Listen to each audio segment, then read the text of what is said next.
Hi hello friends, ಅತ್ತೆ ಸೊಸೆ ಅಡುಗೆ ಚಾನಲ್ಗೆ ಎಲ್ರಿಗೂ ಸ್ವಾಗತ.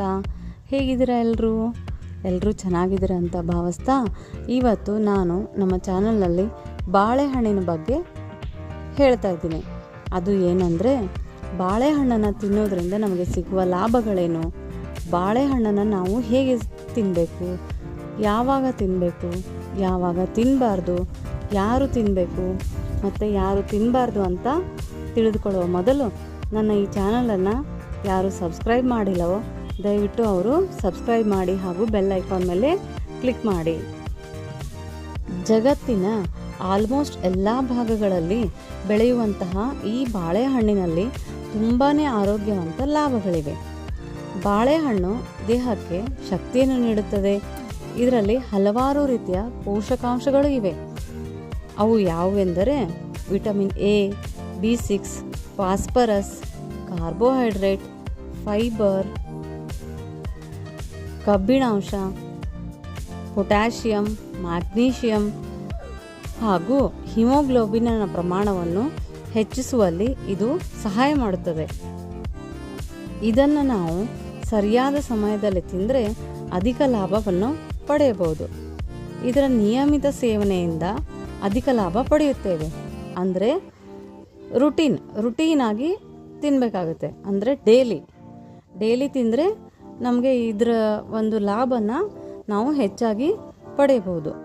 ಮುಖ್ಯವಾಗಿ ರಕ್ತದ ಒತ್ತಡವನ್ನು ಈ ಬಾಳೆಹಣ್ಣು ತಗ್ಗಿಸುತ್ತದೆ.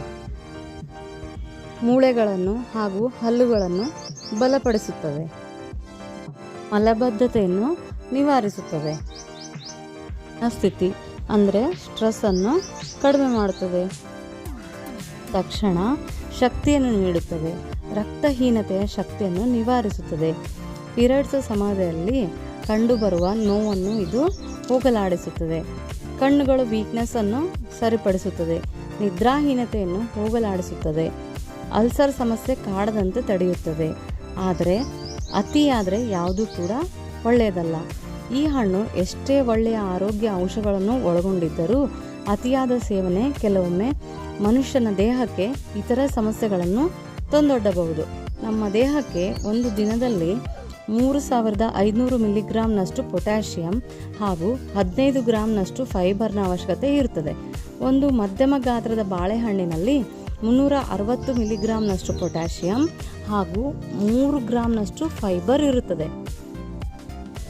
ಆದ್ದರಿಂದ ನಾವು ಒಬ್ಬ ವ್ಯಕ್ತಿಗೆ ಒಂದು ದಿನದಲ್ಲಿ 2 ರಿಂದ 3 ಬಾಳೆಹಣ್ಣು ಸಾಕಾಗುತ್ತದೆ.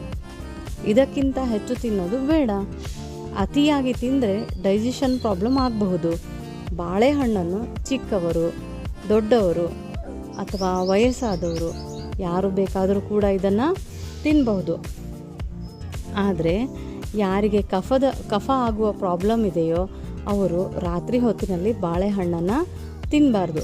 ಹಾಗೆಯೇ ಬಾಳೆಹಣ್ಣನ್ನು ತಿಂದ ತಕ್ಷಣ ನೀರು ಕುಡಿಯಬಾರ್ದು. ಇದರಿಂದ ಕಫದ ತೊಂದರೆ ಉಂಟಾಗುತ್ತದೆ.